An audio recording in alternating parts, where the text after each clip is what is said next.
I got introduced to you by my sister at such a pivotal moment in my life. I was traveling and my sister was like downloading things on an iPad for me because I have such bad anxiety on planes. I just see this show called Chuck and I'm like, what the hell is Chuck?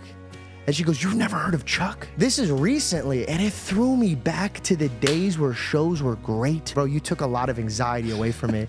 But I used to watch you be a little secret agent, dude. Chuck was such an incredible adventure, like an incredible blessing that God put into my life. It was such an incredibly hard-fought show because we never had enough time and never had enough money. Every year we were on the chopping block. Like we almost got canceled every single year. So all of our Chucksters out there who stayed with us, who believed in us, who loved us, like they really kept us going, and they kept us going for 5 years. Even though it was hard fought, even though I went through like a lot of trauma making that show just because of where I was in my life and all of the ways that Hollywood is, Hollywood's Hollywood. It's not a very humane place. You don't say. Yeah, I know, right? But despite all of that, what we made, what God made through us, me and every one of my incredible cast members and all of our crew and our writers and producers and everybody, and all of our executives, what all that created was a show that, bro, if I had a nickel for every time somebody like just shared something like that with me, I would have a lot of fucking nickels. I would have a lot of nickels. I don't know what that would be in actual dollars, but in the hundreds of dollars, and that's a lot of nickels because there is something about that show. There's something about that character and the characters around him and the heart. One of the reasons I loved playing that role is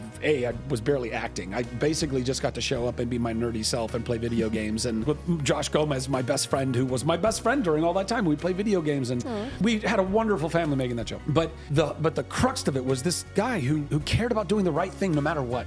No matter what. For his friends, for his family, even for the bad guys. Goku. That's the same vibe. I love that. Yeah. Actually, no, is that Dragon Ball? You never watched Dragon Ball Z? No. Get out. Well, it's been great, everybody.